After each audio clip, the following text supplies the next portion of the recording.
Cannabis Connection in the house. 420 boys in the building. For the extreme retro review for ECW, February 15th, 1997. For the people who have the coveted, illustrious, and highly elusive tape trader edition of this show, you will know that 1 hour and 7 seconds was gifted to you when watching this episode of Hardcore Television. To my right...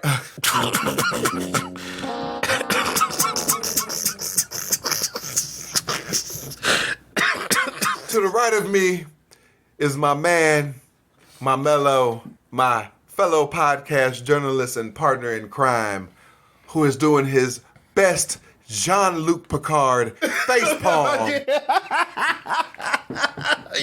Because he watches this show via the WWE Network.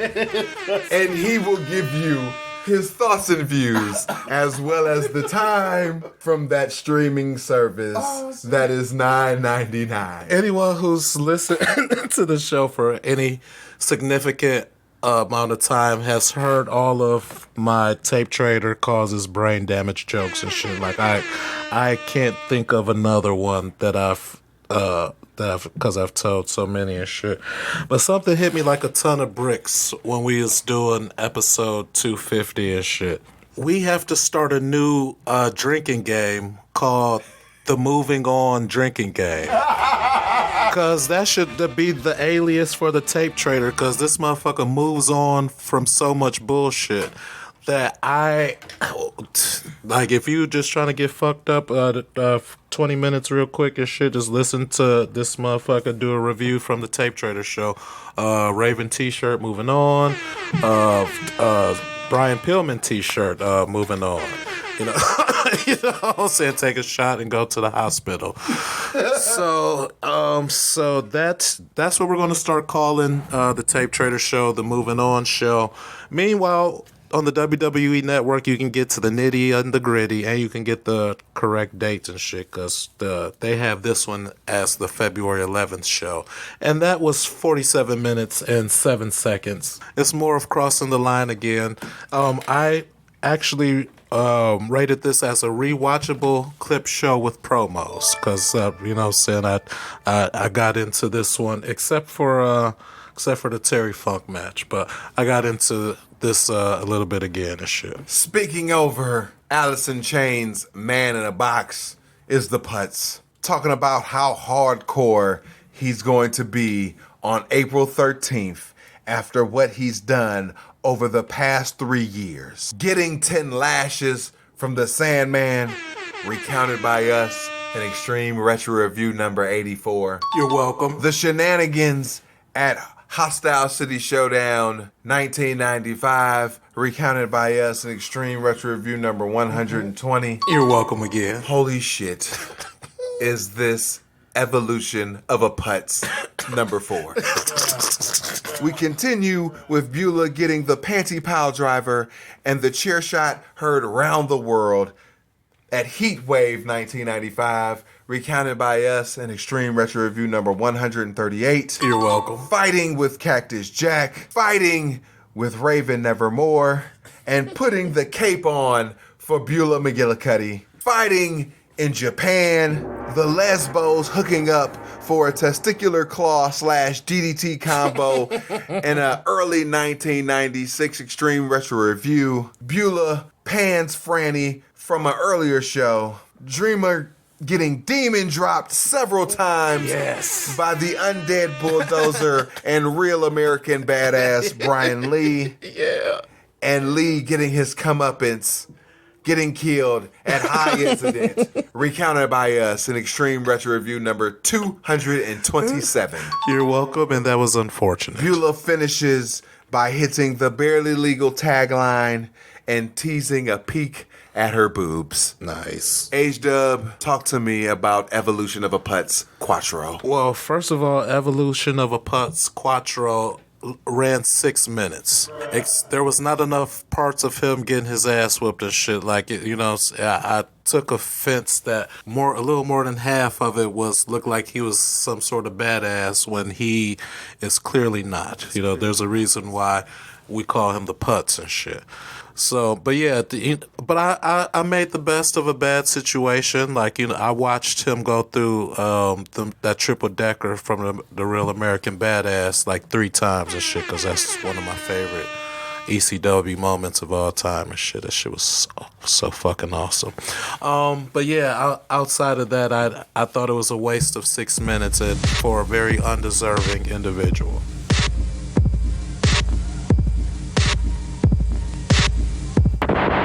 Come back with Joey at the Nest, hyping Barely Legal, specifically the world title picture. He goes into complete hype mode about Dr. Death and recaps his match with Raven and the wild card of Stevie Richards and Raven's dynamic and how it played into the match. And then goes into the finish of Dr. Death versus Raven. Moving on. Take a shot. We have a Raven t-shirt spot. Moving on. Yeah, there we go. Hold on. All right, I'm good. We have a BWO t-shirt spot, a House of Hardcore shield, a Club ECW re-up for pay-per-view tickets for you super losers and virgins. And on the Hardcore hotline this week, a recent Super Bowl champ may make his professional wrestling debut. This is Reggie White, spoiler alert. Oh, okay. What was Kevin Sullivan talking about on Monday Nitro? Who cares? In a triple threat interview. And also a second generation wrestler signing with ECW. All for $1.99 per minute. A second generation wrestler. I wonder who that was. Fuck that shit. Yeah. We have an ECW spot for Crossing the Line again, recounted by us in Extreme Retro Review number 249. You're welcome. Back with Joey at the Nest, continuing the world title picture theme of this episode, and talks about Funk's comeback and replays Terry Funk versus Tommy Rich from Extreme Retro Review number 249. Ugh, you're welcome. I must note, Terry Funk no-sold a nut shot, 2 punches post-match. He did his wacky walk and gave Tommy Rich a nut shot. H-Dub, talk to me about the Terry Funk match. First of all, and I didn't even notice he no-sold a nut shot, but it would make sense that a person devoid of testicles would no-sell a nut shot. How is this motherfucker still moving around and shit? Because, like, at some point, like, even when a motherfucker like turns 80 and shit, you know what I'm saying, it gets hard to be mobile and stuff, and Jesus Christ, he's like so many thousands of years old, and only dark magic. I'm not even gonna tell the whole story because I don't want you to have to, you know, do the DJ scratch on the shit and shit. But only dark magic can explain how a 4,000-year-old man can wrestle like a 70-year-old and shit. That's the only thing that I can say. We come back to a Terry Funk promo. Oh, can we move on? It was so boring. But I cannot hear it via the tape trader edition. So I must go to the network. Oh, sure. Let me tell you something, folks. You were actually lucky. That's one time I wish I had the tape trader, actually. This nigga cut a promo about Freckles Brown. What? Who is Freckles Brown, you ask? Yes. A bull rider past his prime with a fucked up body. In 1967, at the National Rodeo Finals, he drew up a bull by the name of Tornado. He lasted his full 8 seconds, and when asked how did he do it, he replied that every dog has his day. Oh, what a great punchline, Terry. And it's the same way that Terry Funk feels. If he can get the chance to get in the ring with the ECW World Heavyweight Champion, memories are the best when they're the freshest. If he gets that chance, he can give his wife... Gross. He can give his 2 daughters. Gross. He can even give his daddy, who isn't here anymore, a memory. Terry Funk, with the belt around his waist and not being some has-been. He's going to give that memory to his family. He's going to give that memory to his fans. And we're going to raise our fists up together because we did it our way. This shit sucked. Thank you. Sucked. Thank you. Glory, hallelujah. There is a God up in heaven who is looking down and who gives a fuck right now. Because if you told me anything other than that this shit was hot garbage, I don't know. I would have had to do the rest of the show from sitting in the window.